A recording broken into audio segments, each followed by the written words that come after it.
Saudara Muin, setelah itu ia berkata, marilah kita menyucikan diri kita dari semua pencemaran jasmani dan rohani dan dengan demikian menyempurnakan kekudusan kita dalam takut akan Allah.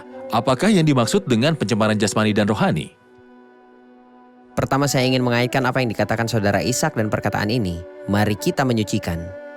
Berdasarkan janji-janji dan hak-hak istimewa dan besar yang kita miliki, semua ini akan menuntun kita pada sebuah hal yang penting, yaitu penyucian.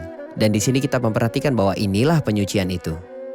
Kristus telah menyucikan hati kita oleh iman, tetapi selama hidup, kita menjumpai hal-hal tertentu yang mencemarkan jasmani dan juga rohani. Tanggung jawab orang percaya adalah untuk menyucikan dirinya dari hal-hal ini dan agar dapat diperkenan Allah luar dan dalam, serta secara pribadi dan juga di depan umum. Janji-janji yang kita miliki memotivasi orang percaya dan membantunya untuk dapat menyucikan diri. Apa yang dapat mencemarkan jasmani kita?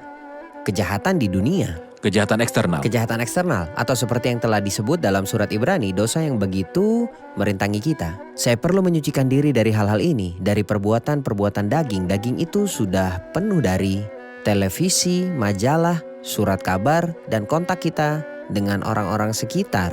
Semua hal ini yang mencemari daging. Kita dituntut untuk menyucikan diri dari hal-hal ini. Bahkan situs-situs web di internet yang telah menyebar luas, seperti situs pornografi yang menuntun manusia untuk mempraktikkan kejahatan atau paling tidak di awalnya mencemari roh kita yang juga merusak hubungan internal dengan Allah.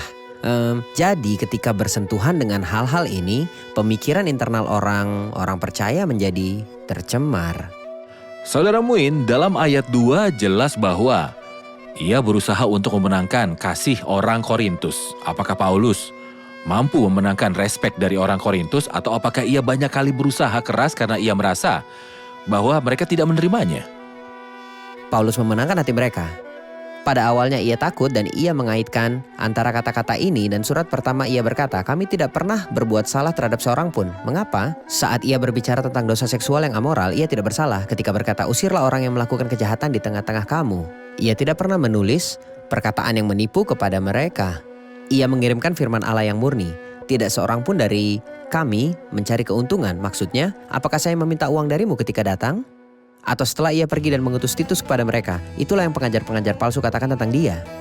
Para pengajar palsu berkata bahwa Paulus tidak mengambil apapun dari mereka ketika ia di sana, tetapi setelah itu ia mengutus Titus kepada mereka untuk mengambil uang dari mereka. Apa yang ia katakan benar-benar memengaruhi hati seperti akan kita lihat dalam ayat-ayat berikut, dan mereka benar-benar memihak kepada Paulus. Ia tidak berusaha membuat mereka terpesona, tetapi ia benar-benar mampu memenangkan rasa sayang dan kasih mereka.